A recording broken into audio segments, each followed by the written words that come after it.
Hello everyone. So in this video we'll be learning how we can trim a part of the text. हम किसी text का part of the text अगर हमें trim करना है and that too at the end from the end, तो हम कैसे उसको कर सकते हैं. For example you can see this email column here, and in this email column if I want to trim off .com from all the mails IDs, जितने भी mails हैं उन सभी मेल में से मुझे .com रिमूव करना है. तो how we can trim off these .coms? Normally we have seen that trim, L-trim and R-trim are used to trim off the spaces. But trim can also be used to trim a particular text from the end of the string. मतलब आपका जो text है उसके last में से कोई particular text है उसको आपको रिमूव करना है, तो हम ट्रिम यूज़ कर सकते हैं. So for that what you'll have to do is you'll have to give the command select, and then after that, because it is a function, so you have to enclose everything within the parenthesis. Trim क्या करना है? So I have to actually trim this .com. So वो double quotes या single quotes में आप लिख सकते हो. आफ्टर दैट ये एक स्पेशल सिंटेक्स है. After that you will be putting a space and then write from, और उस कॉलम का नाम जिसमें से ये ट्रिम करना है आपको. And then after that just write the from and then the table name, that is customer.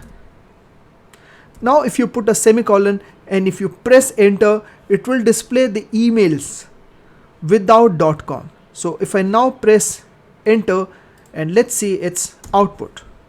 Now you can see here it has actually trimmed off all the .coms. So it has trimmed off .com and you can see only amitsaha2 at gmail.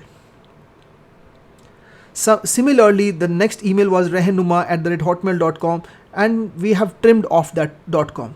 तो जितने भी mail IDs हैं उनमें .com आपको कहीं पे भी नज़र नहीं आएगा. So this is how you can trim off a part of the text from the end. और ये चीज़ ध्यान रखना कि it can only be used to trim from the end of the text. मतलब आपके आखिरी में से कोई चीज़ ट्रिम करना है. अगर आपको @ ट्रिम करना है, there is no command. You can only trim off a text that is at the end of a particular column. उस कॉलम के जो वैल्यूज़ हैं उन वैल्यूज़ में से आखिरी में से कोई चीज़ रिमूव करनी है. Only this trim can only be used at that time. So you can just memorize the syntax. The syntax is you have to write select, then after that you have to use the function trim, और उसके बाद parenthesis compulsory हैं. Then within the double quotes just write the text that you have to trim off, and after that write from और column का नाम जिसमें से trim करना है. तो यहाँ पे हम लोगों ने जो कॉलम का नाम दिया, that was basically this email column name that we have specified here. And then also specify from, और टेबल का नाम तो आपको कंपलसरी देना ही पड़ेगा. After that it will trim off that particular part. Thank you.